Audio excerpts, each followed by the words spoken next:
नमस्कार विद्यार्थी मित्रांनो, परत एकदा आपल्या चॅनलवरती सर्वांचं स्वागत.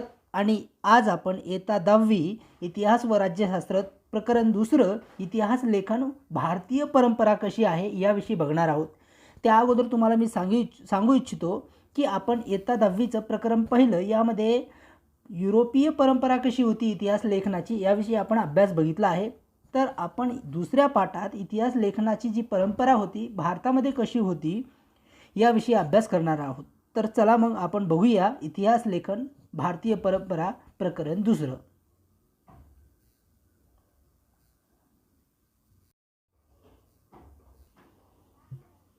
बघा मित्रांनो, भारतीय इतिहास लेखनाची वाटचाल, भारतीय इतिहास लेख व विविध तात्विक प्रणाली, त्यामध्ये बघा भारतीय इतिहास लेखनाची वाटचाल कशी होती. इतिहास लेखनाच्या पाश्चात्य म्हणजेच मी मागील पाठामध्ये तुम्हाला सांगितलं, पाश्चात्य म्हणजे पश्चिमेकडील राष्ट्र, ज्यामध्ये आपण युरोपीय देश असं संबोधतो. परंपरेची ओळख आपण पहिल्या पाठात करून घेतली. या पाठात आपण भारतीय इतिहास लेखनाच्या परंपरेबद्दल माहिती घेणार आहोत. तर बघा मित्रांनो, प्राचीन काळातील इतिहास लेखन कसं होतं. प्राचीन भारतामध्ये पूर्वजांचे पराक्रम, दैवत परंपरा, सामाजिक स्थित्यंतरे इत्यादीच्या स्मृती केवळ मौखिक परंपरेने जपल्या जात होत्या. आता इकडे लक्ष द्या मित्रांनो, इथं आपल्याला सांगितलेलं आहे की ज्या परंपरा होत्या, इतिहास जो होता तो मौखिक परंपरेने जपला जात होता. आता मौखिक परंपरा म्हणजे काय? मौखिक परंपरा म्हणजेच काय, आपल्या पूर्वजांनी फॉर एक्झाम्पल आपल्या आजोबांनी आपल्या वडिलांना ज्या काही कथा सांगितल्या, आपल्या वडिलांनी आपल्याला सांगितल्या, आपण आपल्या पुढच्या पिढीला एका पिढीकडून दुसऱ्या पिढीकडे ज्या काही कथा आहेत, ज्या काही परंपरा आहेत त्या समोर जाणे, म्हणजेच याला काय म्हणायचं, मौखिक परंपरेने इतिहास हा पुढं येत गेला एका पिढीकडून दुसऱ्या पिढीकडे.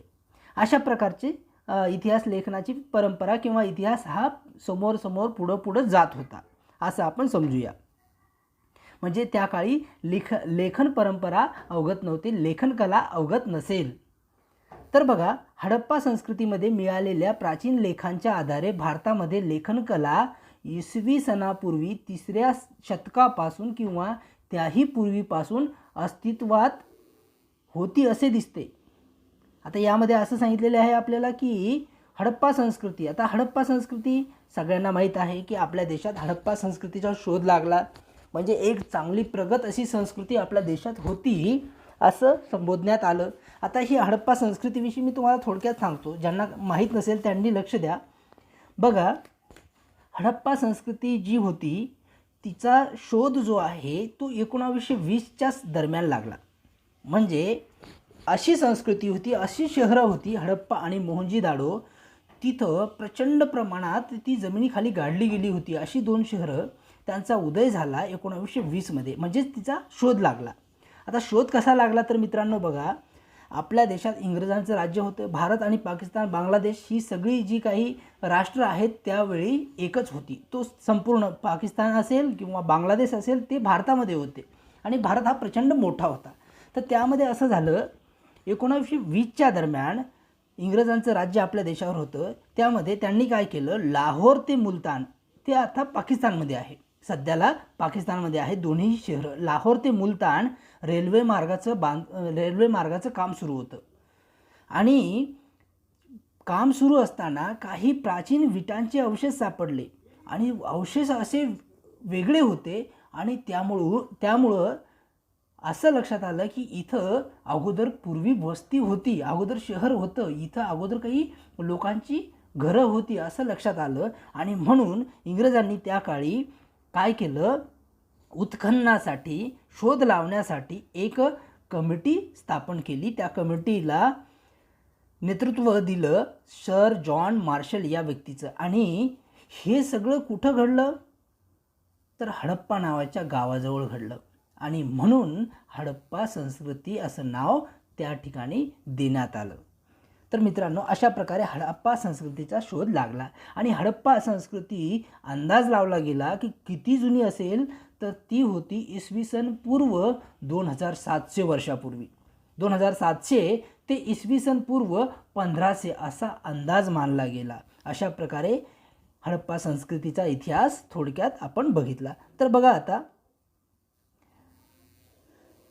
काय झालं, हडप्पा संस्कृतीमध्ये मिळालेल्या प्राचीन लेखाच्या आधारे भारतामध्ये लेखनकला इसवी सनापूर्वी 3ऱ्या शतकापासून किंवा त्याही पूर्वीपासून अस्तित्वात होती असे दिसते.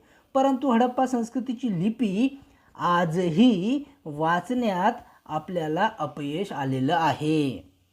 बघा, भारतातील ऐतिहासिक स्वरूपाचे सर्वाधिक प्राचीन लिखित, यामध्ये आता बघा भारतातील ऐतिहासिक स्वरूपाचे म्हणजे इतिहासात सापडलेले प्राचीन लिखित साहित्य हे कोरीव लेखांच्या स्वरूपातील आहे. कोरीव म्हणजे दगडावरती असेल, एखाद्या धातूवरती असेल, असं कोरीव प्रकारचं लेख आपल्याला इतिहासात सापडतात भारतामध्ये. त्यांची सुरुवात मौर्य सम्राट लक्षात असू द्या. याची सुरुवात कधी झाली? अशोकाच्या काळापासून, म्हणजे इसवी सनापूर्वी 3ऱ्या शतकापासून होते. सम्राट अशोकाचे कोरीव लेख हे प्रस्तरावर आणि दगडी स्तंभावर कोरलेले आहेत. बघा, मौर्य सम्राट अशोकाच्या काळापासून 3ऱ्या शतकापासून हे अवशेष आपल्याला सापडतात, लेख सापडतात. तर ते कशावर लिहिलेले आहेत? प्रस्तरावर. प्रस्तर म्हणजे एक प्रकारचा दगड आणि दगडी स्तंभ जे असतात त्यावरती कोरलेले आहेत. अशा प्रकारे अवशेष आपल्या देशात सापडतात ऐतिहासिक, आणि ती लिखित आहेत दगडावरती. ही गोष्ट लक्षात असू द्या. आणि ही कोणाच्या काळापासून सापडतात? सम्राट अशोकाच्या. आता इसवी सनाच्या 1ल्या शतकापासून धातूची नाणी, बघा इसवी सनाच्या 1ल्या शतकापासून धातूची नाणी सापडतात. मूर्ती, शिल्पे, ताम्रपट. आता ताम्रपट म्हणजे काय? तांब्याच्या पत्र्यावरती लिहिलेलं लेखन इत्यादीवरील कोरीव लेख उपलब्ध होऊ लागतात.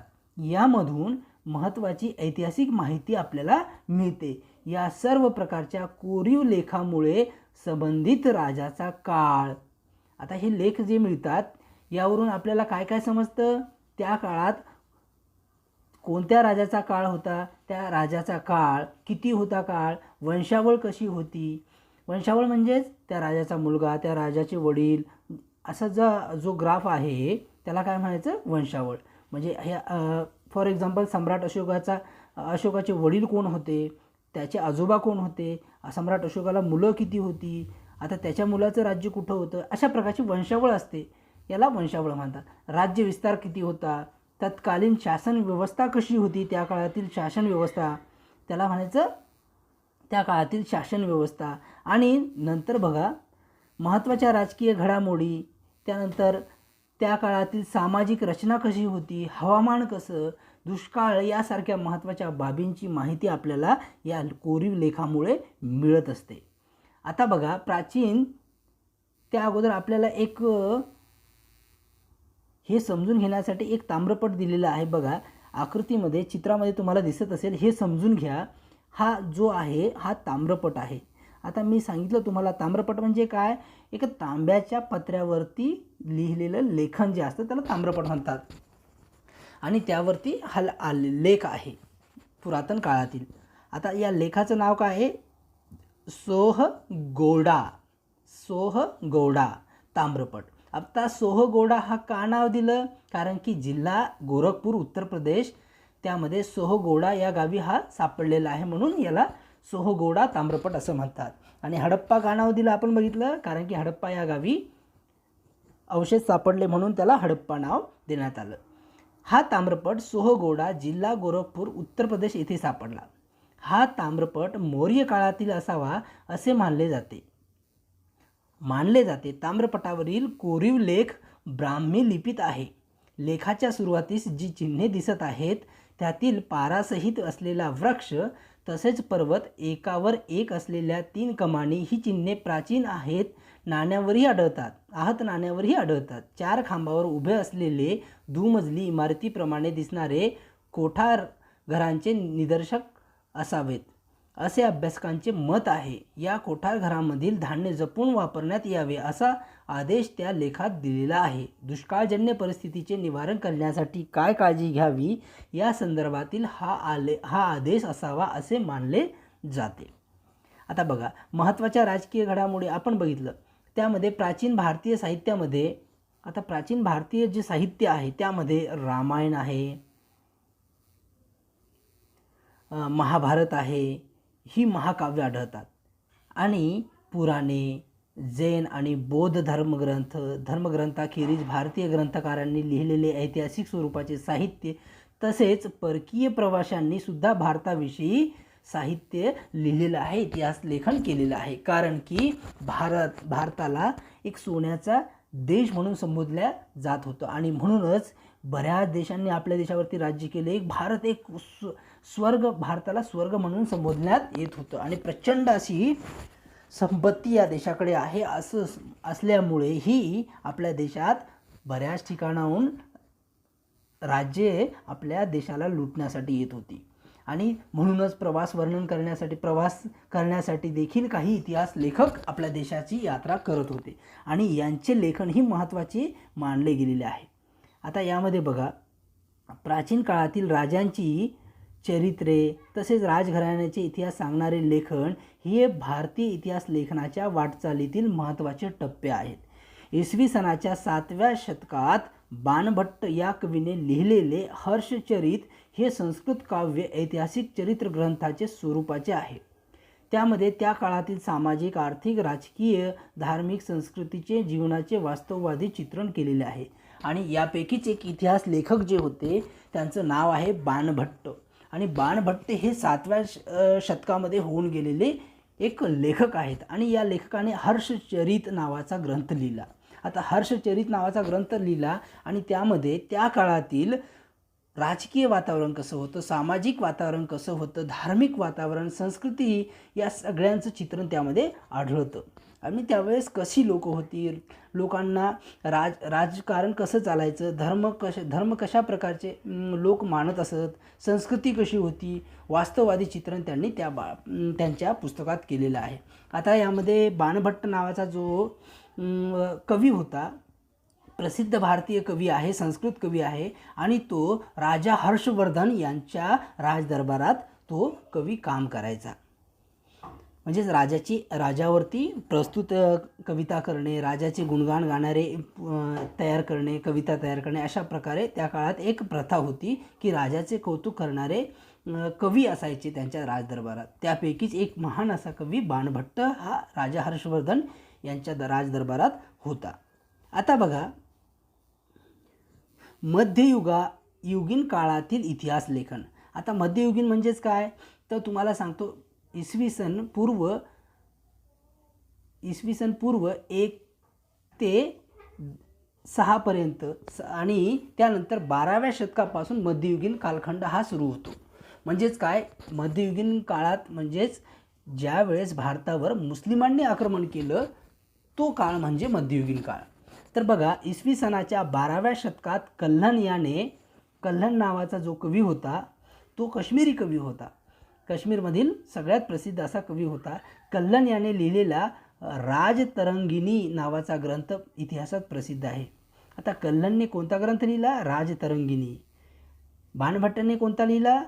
हर्षचरित. लक्षात असू द्या, हा काश्मीरच्या इतिहासावरील ग्रंथ आहे. इतिहास लेखन शास्त्र शुद्ध कसे असावे त्याच्या आधुनिक संकल्पनेशी हा ग्रंथ जवळचे नाते सांगतो. त्यामध्ये अनेक कोरीव लेख, नाणी, प्राचीन वस्तूचे अवशेष, राजकुलांच्या अधिकृत नोंदी आणि स्थानिक परंपरा अशा अनेक साधनांचा चिकित्सक अभ्यास करून आपण हा ग्रंथ रचला असा उल्लेख कल्हणाने केलेला आहे.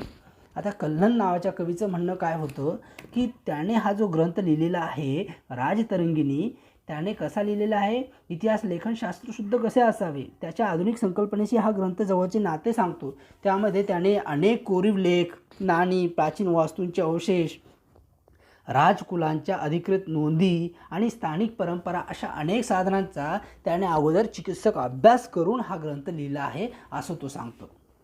आता बघूया, मध्ययुगीन भारतामध्ये मुस्लिम राज्यकर्त्यांच्या दरबारातील इतिहासकारांच्या लेखनावर अरबी आणि फारसी इतिहास लेखनाच्या परंपरेचा प्रभाव असलेला आपल्यास पाहायला मिळतो. कारण की जे काही मध्ययुगामध्ये मुस्लिम राज्यकर्ते होते त्यांची राजकारभाराची भाषा जी होती अरबी आणि फारसी होती आणि म्हणूनच इतिहास लेखनाच्या परंपरेवर अशा अरबी आणि फारसी भाषेचा प्रभाव होता आणि म्हणून बऱ्याच ग्रंथामध्ये जी शब्द आढळतात ती अरबी आढळतात आणि फारसी आढळतात. आपल्या इकडं आजही हिंदी भाषेत अरबी आणि फारसी शब्द, हिंदी असेल किंवा मराठी असेल त्यामध्ये अरबी व हिंदी शब्द फारसी शब्द आढळतात.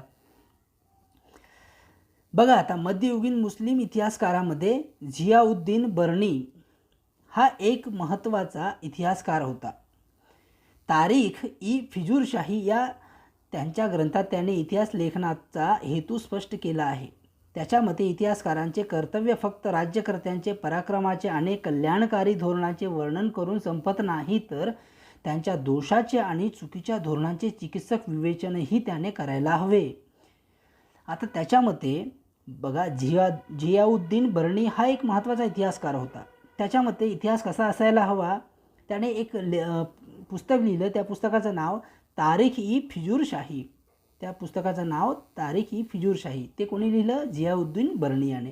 आणि त्याच्या मते इतिहास कसा असायला हवं बघा, इतिहासाचे कर्तव्य फक्त राज्यकर्त्याचा पराक्रम, राजाचे गुणगान गाणेच हा उद्देश नसावा इतिहासाचा. कल्याणकारी धोरणांचे वर्णन करून संपत नाही, तर त्याची चुकीची धोरणं जी होती राज्यकर्त्यांची, राजा कुठं चुकला, राजाचे धोरण कोणते चुकीचे होते याचा चिकित्सक अभ्यास करून त्याचे विवेचन म्हणजे ते पण त्याने लिहायला हवे इतिहासामध्ये, असं त्याचं म्हणणं होतं.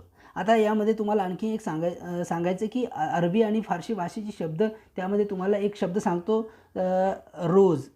रोज आपण दररोज असा वापरतो ना, रोज, तर हा शब्द पण हा अरब देशातून आलेला फारसी शब्द आहे. त्यामध्ये बघा एवढेच नव्हे तर संबंधित काळातील विद्वान व्यक्ती, अभ्यासक, आणि त्याचं म्हणणं असं होतं की राजाविषयी चर्चा न करता त्या काळात राजाबरोबरच विद्वान व्यक्ती कोण होती, अभ्यासक कोण होते, साहित्यिक कोण होती, संत कोण होते यांचा आणि सांस्कृतिक जीवनातील प्रभावही लक्षात घ्यायला हवा. बर्नीच्या या विचारसरणीमुळे इतिहास लेखनाची व्याप्ती म्हणजे इतिहास आणखी वाढत गेला. कोणकोणत्या गोष्टी असायला हव्यात, इतिहासामध्ये कोण कोण नावाजलं, कोणाकोणाचं नाव असायला हवं, कोणी मदत केली, अशा प्रकारे राजाबरोबर या सर्व गोष्टींचा अभ्यासही इतिहास लेखनात व्हायला हवा असं आणि होऊ लागला. आणि म्हणून इतिहास लेखनाची व्याप्ती आणि इतिहास हा वाढत गेला. त्यानंतर बघा आता माहीत आहे का तुम्हाला असा एक प्रश्न विचारलेला आहे. तर बघा काय माहीत आहे का, अल्बेरुनीने विविध ज्ञानशाखांमध्ये भारतीयांनी केलेली कामगिरी आणि भारतातील समाज जीवन यासंबंधीची माहिती अरेबिक भाषेमध्ये लिहून ठेवलेली. पुढील काळात अनेक परदेशी इतिहासकारांनी भारताविषयी माहिती देणारे ग्रंथ लिहिले. त्यातील हसन निजामी लिखित बघा आता अल्बेरुनीने विविध ज्ञानशाखांमध्ये भारतीयांनी कोणकोणते माहिती जी आहे ती अरबी भाषेत लिहून ठेवलेली आहे. त्यामध्ये बघा भारताविषयी अनेक इतिहासकारांनी, परदेशी इतिहासकारांनी भारताविषयी माहिती देणारे ग्रंथ लिहिले. त्यातील हसन निजामीनी ताजुल मासिर नावाचा ग्रंथ लिहिला आणि मिन्हाज ई सिराज यांनी तबाकत ई नासिरी हा ग्रंथ लिहिला. अमीर खुसरो यांचे विपुल लेखन आणि तुझुक ई तिमुरी यांनी तैमूरलंग यांचे आत्मचरित्र, ह्या बिन अहमद सरहिंदी यांनी लिखित तारीख ई मुबारक शाही यासारखे ग्रंथ महत्त्वाचे आहेत. त्यांच्या लेखनातून आपल्याला भारतातील मध्ययुगीन कालखंडासंबंधी महत्त्वाची माहिती मिळते. आता बघा ही सगळी ग्रंथ जी लिहिलेली आहेत ती परदेशी इतिहासकारांनी भारताविषयी माहिती लिहिलेली आहे की भारत कसा आहे. कारण की सगळ्याच लोकांना भारताविषयी कुतूहल होतं की भारत देश कसा आहे. म्हणजेच आज जर आपण विचार केला, सगळ्यात जास्त लोकांना सिंगापूर नावाचं शहर सगळ्यांना आवडतं किंवा अमेरिका सगळ्यांना आवडतो, कारण की हा प्रगत राष्ट्र आहे. तर अमेरिका कसं असेल याविषयी बऱ्याच लेखकांनी आजच्या काळात लिहून ठेवलेलं आहे की अमेरिका कसा आहे, त्याचा इतिहास कसा आहे, आता अमेरिकेत काय काय गोष्टी पाहायसारख्या आहेत असा लिहून ठेवलं. त्याचप्रमाणे त्या काळात भारताविषयी असे अनेक इतिहासकारांनी आपलं लिखाण म्हणजे इतिहासाची पुस्तकं लिहून ठेवलेली आहेत. आता त्यामध्ये बघा परदेशी प्रवाशांनी लिहून ठेवलेले वृत्तांत म्हणजे लेख, आर्टिकल भारताच्या इतिहासाची महत्त्वाची साधने आहेत. इब्न बतूता, आता त्यामध्ये बघा Abdul Razzaq, Marco Polo, Niccolo Conti, Barbosa आणि डॉमिंगोस पेस हे त्यापैकी होत. आता कोणी कोणी वृत्तांत लिहिलेले आहेत तर त्यामध्ये दिलेलं आहे बघा, इब्न बतुता नावाच्या एका रायटरने लिहिलेलं आहे. त्यामध्ये अब्दुल रझाक आहे, मार्को पोलो आहे, निकोलो कांती आहे, बार्बोसा आहे, डॉमिंगोस आहे, डॉमिंगोस पेस हे त्यापैकी होत. त्यांच्या लेखनातून मध्ययुगीन भारतासंबंधीची ऐतिहासिक माहिती मिळते. त्यामध्ये बघा आपल्या भारतातील आहेत ईश्वरदास नागर आहे, भीमसेन सक्सेना आहे, खाफी खान आहे आणि निकोलाय मनुची हे बादशहा औरंगजेबाच्या काळातील इतिहासकार होते. आता बादशाह औरंगजेबाच्या काळातील इतिहासकार होते. मुघल काळातील इतिहास, त्यामध्ये बघा मुघल काळातील इतिहास समजून घेण्यासाठी त्यांचे लेखन अत्यंत महत्त्वाचे आहे. फॉर एक्झाम्पल प्रश्न जर असा आला, मुघल काळातील इतिहास समजून घेण्यासाठी कोणाचे लेखन अत्यंत महत्त्वाचे आहे, तर तुम्हाला ही सर्व नावं लिहावी लागतील. आता बघूया मुघल बादशहाच्या दरबारातील इतिहासकारांच्या लेखनात राज्यकर्त्यांची स्तुती, त्यांच्याबद्दलची निष्ठा या पैलूंना विशेष महत्त्व प्राप्त झाले. त्याखेरीज त्यांच्या वर्णनात समर्पक पद्य उतारे, सुंदर चित्रांचा अंतर्भाव करण्याची पद्धतही सुरू झाली. मुघल साम्राज्याचा संस्थापक कोण आहे, तर बाबर आहे. याचे आत्मचरित्र तुजुक ई बाबरी मध्ये त्याला कराव्या लागलेल्या युद्धाची वर्णने आहेत. तुजुक ई बाबरी कोणाचं आत्मचरित्र आहे, मुघल साम्राज्याचा संस्थापक बाबरचं, लक्षात असू द्या. त्याचं आत्मचरित्राचं नाव काय, तुजुक ई बाबरी. त्याला कराव्या लागलेल्या युद्धाची वर्णने आहेत.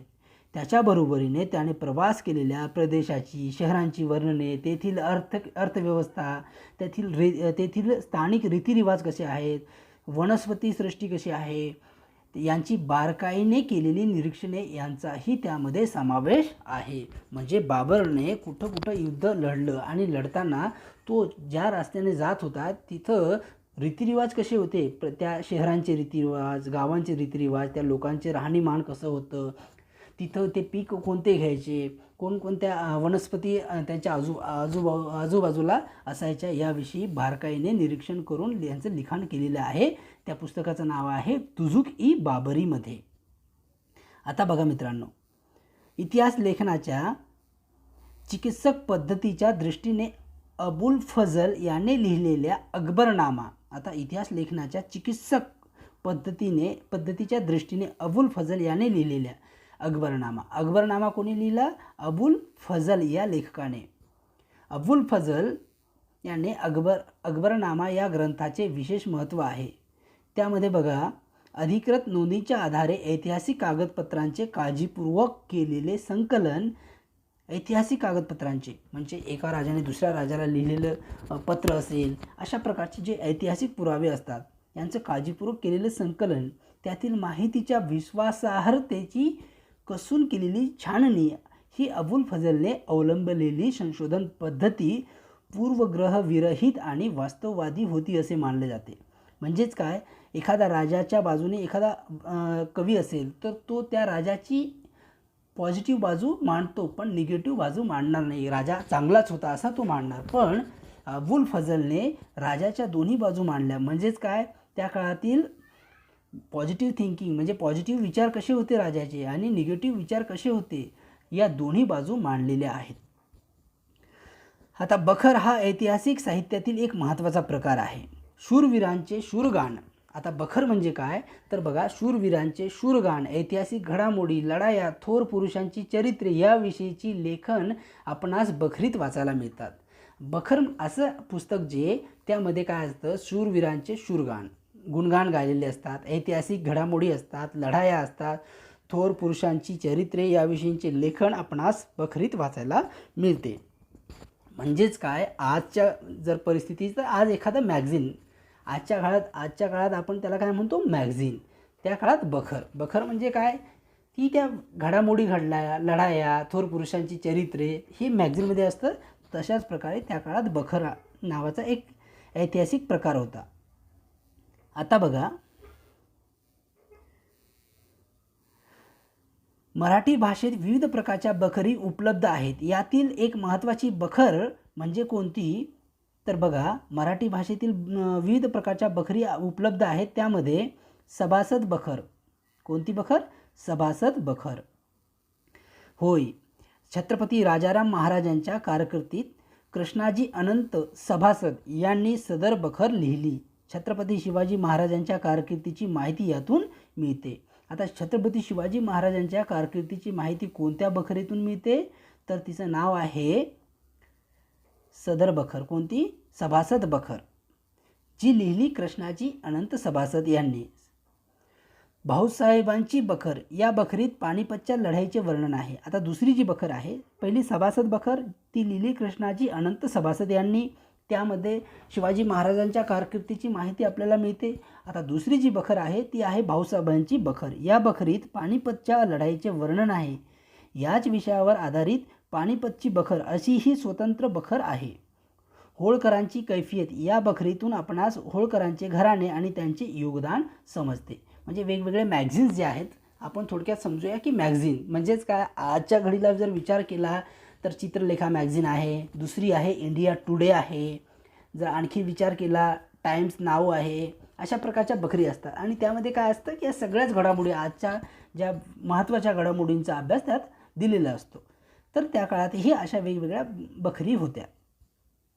आता त्यामध्ये भाऊसाहेबांची बखर, पानिपतची बखर आणि होळकरांची कैफियत, बखरीतून आपल्याला होळकरांचे घराणे आणि त्यांचे योगदान समजते. बखरीचे चरित्रात्मक, वंशानुचरित्रात्मक, प्रसंग वर्णनात्मक, पंथीय, आत्मचरित्रपर, कैफियत, पौराणिक आणि राजनीतीपर असे प्रकार आहेत.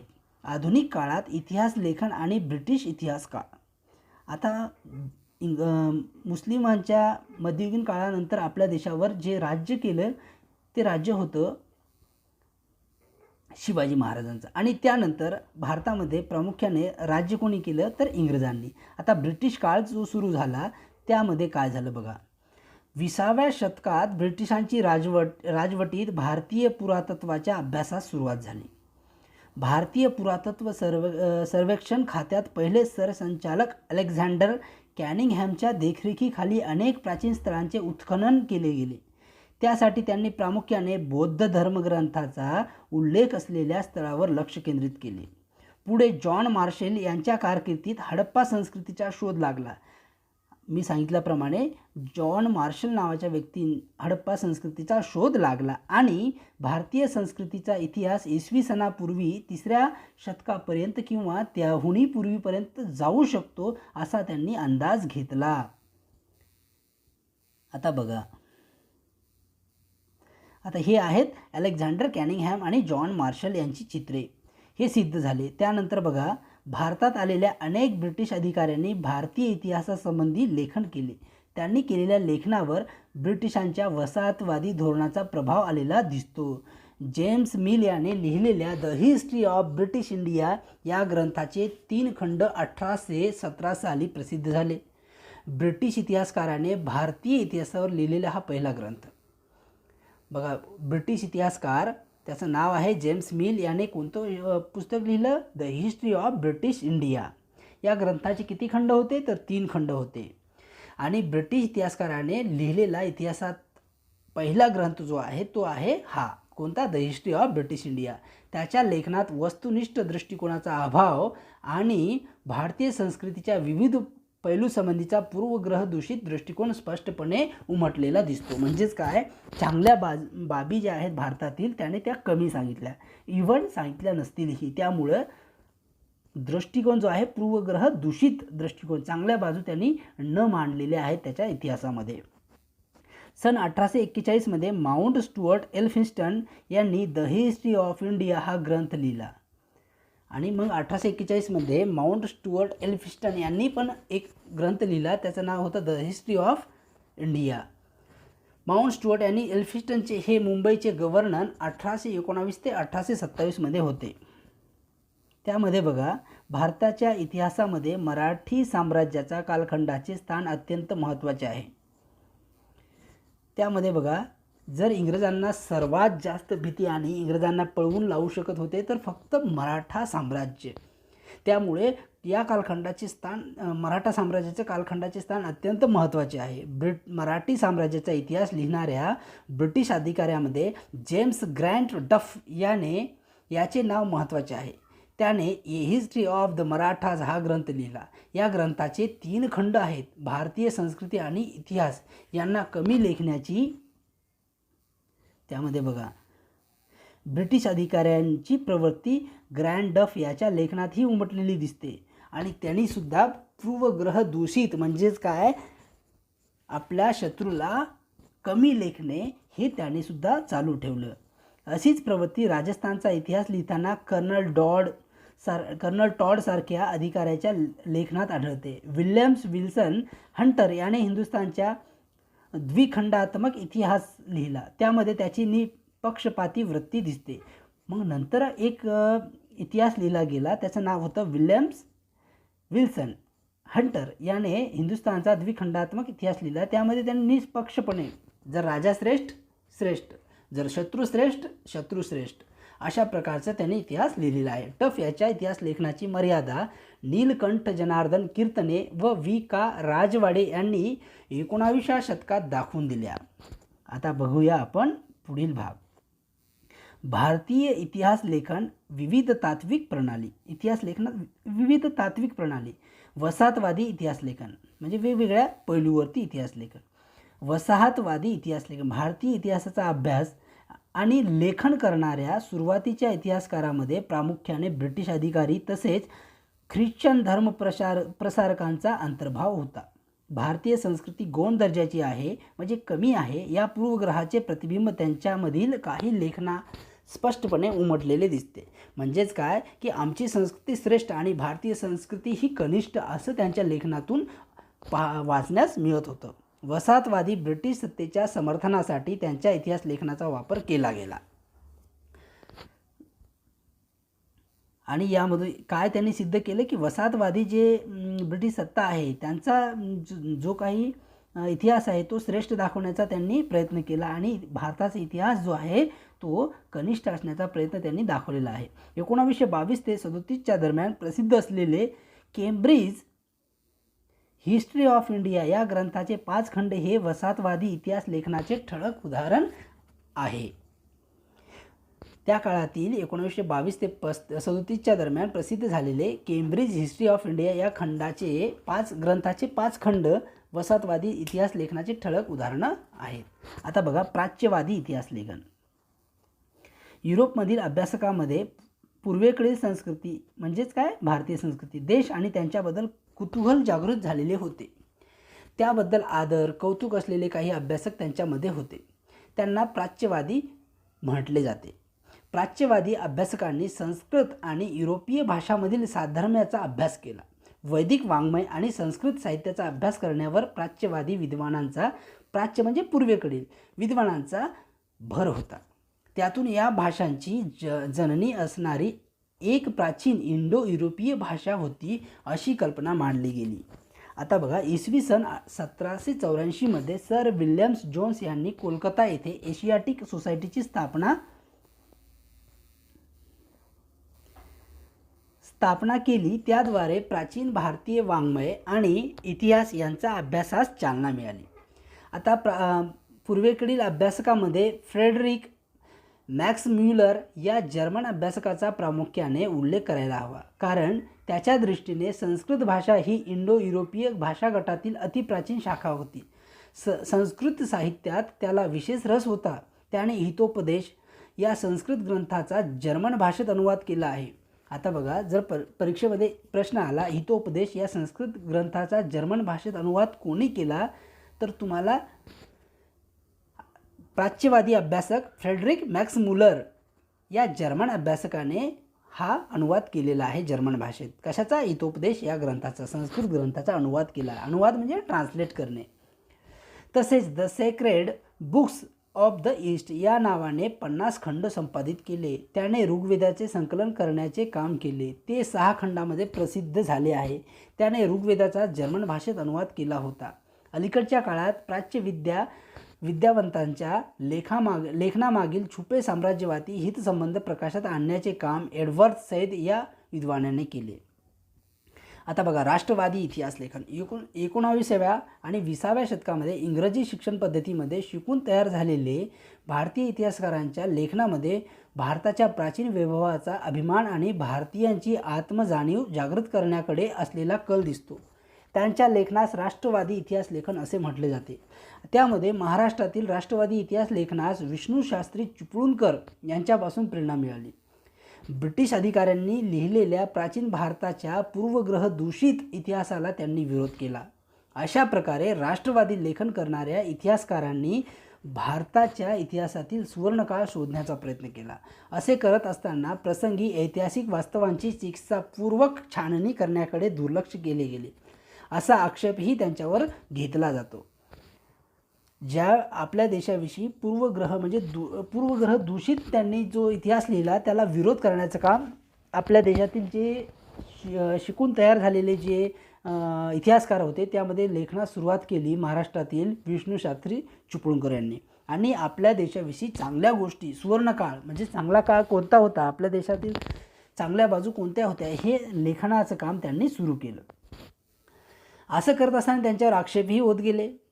महादेव गोविंद रानडे, रामकृष्ण गोपाळ भांडारकर, विनायक दामोदर सावरकर, राजेंद्रलाल मिश्र, रमेशचंद्र मुजुमदार, काशीप्रसाद जयस्वाल, राधा मुकुंद मुखर्जी, भगवानलाल इंद्रजी, वासुदेव विष्णू मिराशी, अनंत सदाशिव आळतेकर ही काही राष्ट्रवादी इतिहासकारांची नावे उदाहरणादाखल देता येतील. आता माहीत आहे का तुम्हाला, the rise of the Maratha power या ग्रंथात न्यायमूर्ती महादेव गोविंद रानडे यांनी मराठा सत्तेचा उदयाची पार्श्वभूमी विस्ताराने मांडली. मराठी सत्तेचा उदय म्हणजे अचानक पेटलेला वणवा नसून त्याची सामाजिक, सांस्कृतिक व धार्मिक क्षेत्रातील तयारी बराच काळ महाराष्ट्रात चालू होती, हे त्यांनी प्रतिपादिले, त्यांनी लिहिलेलं आहे. आता बघा, इतिहास लेखन भाषाशास्त्र, उत्पत्ती, व्याकरण अशा अनेक विषयावर मूलभूत संशोधन करणारे आणि मराठी भाषेतून लेखन करणारे इतिहासकार म्हणून राजवाडे परिचित आहेत. का. राजवाडे. आपला इतिहास आपण लिहिला पाहिजे याचा पुरस्कार त्यांनी केला. मराठ्यांच्या इतिहासाची साधने असे शीर्षक असणारे 22 खंड त्यांनी संपादित केले. त्यातील त्यांच्या प्रस्तावना अत्यंत अभ्यासपूर्ण आहेत. इतिहास म्हणजे भूतकालीन समाजाचे सर्वांगीण समग्र जीवन दर्शन, असं त्यांचं म्हणणं होतं. केवळ राजकीय घडामोडी, सत्तांतरासाठी केलेली कट कारस्थाने आणि युद्धे यांच्याच हकीकती नव्हेत. त्यांच्या मते अस्सल कागदपत्रांच्याच आधारे इतिहास लिहिला पाहिजे असा त्यांचा आग्रह होता. आता बघा, माहीत आहे का तुम्हाला, इतिहास संशोधनाच्या कार्यासाठी का. राजवाडे यांनी पुण्यात 7 जुलै 1910 रोजी भारत इतिहास संशोधक मंडळ स्थापन केले. कोणतं मंडळ स्थापन केलं? का. राजवाडे यांनी भारत इतिहास संशोधक मंडळ स्थापन केलं 7 जुलै 1910 रोजी, लक्षात असू द्या. आता त्यानंतर बघा, मानवी इतिहास काल व स्थल यांनी बद्ध झालेला आहे. कोणत्याही प्रसंगाचे वर्णन द्यायचे म्हटले म्हणजे त्या प्रसंगाचा परिष्कार विशिष्ट कालावर व विशिष्ट स्थलावर पसरवून दाखवला पाहिजे. काल, स्थल व व्यक्ती या त्रयींची जी सांगड तिलाच प्रसंग व ऐतिहासिक प्रसंग ही संज्ञा देता येते, असं का. राजवाडे यांचं म्हणणं होतं. त्यानंतर बघा, भारतीयांनी ब्रिटिशांविरुद्ध दिलेल्या स्वातंत्र्य लढ्याला प्रेरणा देण्यासाठी राष्ट्रवादी इतिहास लेखनाचा उपयोग झाला. त्यामध्ये स्वातंत्र्यवीर वि. सावरकरांनी लिहिलेले the Indian war of independence 1857 स्वातंत्र्य समर या पुस्तकाचे विशेष महत्त्व आहे. स्वातंत्र्यवीर सावरकरांनी लिहिलेले पुस्तक कोणतं? The Indian war of independence स्वातंत्र्य समर या पुस्तकाचे विशेष महत्त्व आहे. राष्ट्रवादी इतिहास लेखनाच्या प्रभावामुळे प्रादेशिक इतिहास लिहिण्यालाही चालना मिळाली. दक्षिण भारताच्या भौगोलिक वैशिष्ट्याकडे आणि इतिहासाकडे इतिहासकारांनी स्वतंत्रपणे लक्ष वेधले गेले. आता बघा, स्वातंत्र्य उत्तर काळातील इतिहास लेखन. एकीकडे राजघराण्याच्या इतिहासावर भर देणारे इतिहास लेखन केले जात असतानाच सांस्कृतिक, सामाजिक, आर्थिक इतिहासही लिहिण्यास सुरुवात झाली. स्वातंत्र्योत्तर काळात समाज, विज्ञान, अर्थव्यवस्था, राजकीय प्रणाली, धार्मिक विचारसरणी, सांस्कृतिक पैलू यांचा इतिहास अभ्यासण्याची आवश्यकता विचारवंतांना वाटू लागली. या काळातही इतिहास लेखनात प्रामुख्याने 3 नवे वैचारिक प्रवाह आढळतात. मार्क्सवादी इतिहास, वंचितांचा, सब सब अल्टर्न इतिहास आणि स्त्रीवादी इतिहास. आता त्यामध्ये बघा मार्क्सवादी इतिहास काय सांगतो म्हणजे काय. मार्क्सवादी इतिहासकारांच्या लेखनात आर्थिक व्यवस्थेला उत्पादनाची साधने, पद्धती आणि उत्पादनाच्या प्रक्रियेतील मानवी संबंध यांचा विचार मध्यवर्ती होता. प्रत्येक सामाजिक घटनेचा सर्वसामान्य लोकांवर काय परिणाम होतो याचे विश्लेषण करणे हे मार्क्सवादी इतिहास लेखनाचे महत्त्वाचे सूत्र होते. म्हणजेच काही सामान्यांच्या ज्या समस्या आहेत त्यावरचा जो इतिहास आहे त्याला ते महत्त्व देतात. मार्क्सवादी इतिहासकारांनी जाती व्यवस्थेत होत गेलेल्या बदलांचा अभ्यास केला. भारतामध्ये मार्क्सवादी इतिहास लेखन पद्धतीचा अवलंब प्रभावी रीतीने करणाऱ्या इतिहासकारामध्ये दामोदर धर्मानंद कोसंबी, कॉम्रेड श्रीपाद अमृत डांगे, रामशरण शर्मा, कॉम्रेड शरद पाटील इत्यादींचे योगदान महत्त्वाचे आहे. डांगे हे भारतीय कम्युनिस्ट पक्षाचे संस्थापक सदस्यापैकी एक होते. त्यांचे प्रिमिटिव्ह कम्युनिझम टू स्लेव्हरी हे पुस्तक मार्क्सवादी इतिहास लेखनाचे उदाहरण आहे. आता वंचितांचा इतिहास. वंचित समूहाचा इतिहास लिहिण्याची सुरुवात मार्क्सवादी इतिहास लेखनाच्या परंपरेतूनच झाली असे म्हणता येईल. इतिहास लेखनाची सुरुवात समाजाच्या तळाशी असलेल्या सर्वसामान्य लोकांच्या स्तरापासून करायला पाहिजे. ही कल्पना मांडण्यामध्ये अँटोनियो ग्रामची या इटालियन तत्त्वज्ञानाचे स्थान महत्त्वाचे आहे. वंचितांचा इतिहास लोकपरंपरा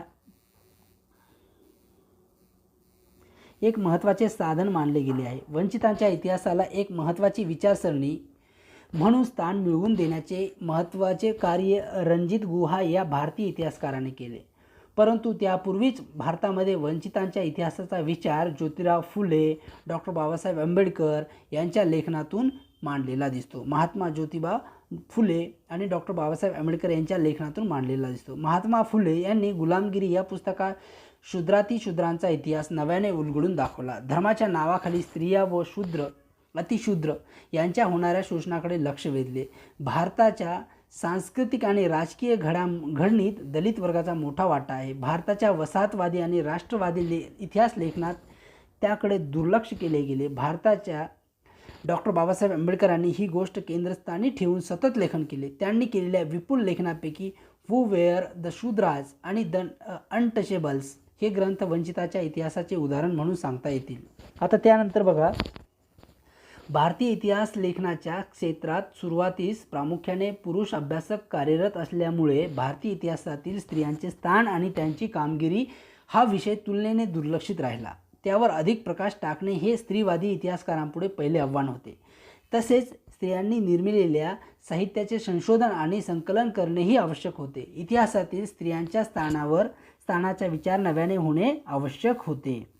त्यामध्ये बघा 19व्या शतकामध्ये स्त्रियाविषयी लेखन करणाऱ्या लेखिकांमध्ये ताराबाई शिंदे यांचे नाव अग्रणी आहे. त्यांनी पुरुषप्रधान व्यवस्था आणि जाती व्यवस्था यांना विरोध करणारे लेखन केले. सन 1882 प्रसिद्ध झालेले स्त्री पुरुष तुलना हे त्यांचे पुस्तक भारतातील पहिले स्त्रीवादी लेखन समजले जाते. त्यामध्ये बघा ताराबाई शिंदे यांनी 2 गोष्टींना विरोध केला. त्यामध्ये त्यांनी स्त्रियांविषयी लेखन करणे आणि जाती व्यवस्थेला विरोध, पुरुषप्रधान व्यवस्था आणि जाती व्यवस्था यांना विरोध करणारे लेखन केले. सन 1888 पंडिता रमाबाई यांचे the high caste Hindu woman हे पुस्तक प्रसिद्ध झाले. पंडिता रमाबाई यांनी एक पुस्तक पब्लिश केलं ते 1888 त्या पुस्तकाचं नाव होतं the high caste Hindu woman. स्वातंत्र्योत्तर काळात झालेले लेखन स्त्रियांना घरी आणि कामाच्या ठिकाणी मिळणारी वागणूक, त्यांचा राजकीय समतेचा हक्क यासारख्या विषयावर केंद्रित झालेले दिसते.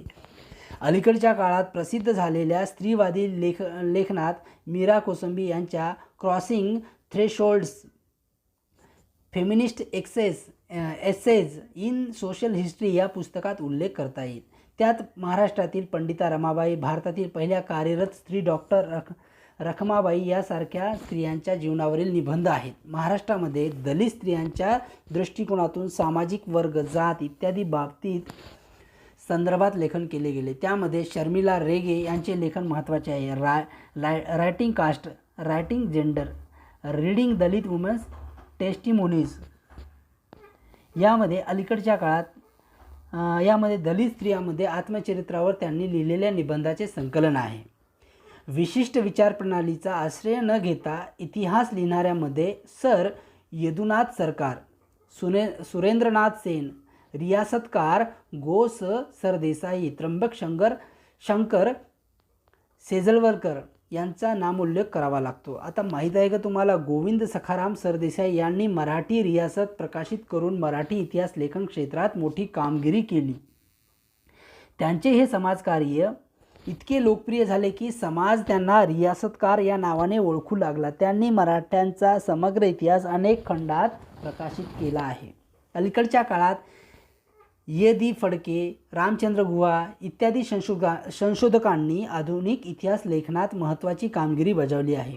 भारतीय इतिहास लेखनावर भारतात उदयाला आलेल्या सामाजिक आणि राजकीय चळवळींचा प्रभाव होता. त्यांच्याबरोबरीने भारतीय इतिहास लेखनाची परंपरा स्वतंत्रपणे आणि समृद्धरित्या विकसित होत गेलेली दिसते. आपण या पाठामध्ये बघितलं की इतिहास लेखनाची परंपरा कुठपासून कुठपर्यंत आली आणि कशा प्रकारे बदलत याविषयी आपण या व्हिडिओमध्ये बघितलं आहे. याविषयी जर कोणाला काही समस्या असेल तर तुम्ही कमेंट बॉक्समध्ये लिहून कळवू शकता. आणि चॅनलवरती नवे असाल तर चॅनलला सबस्क्राईब करा. आवडल्यास लाईक करा.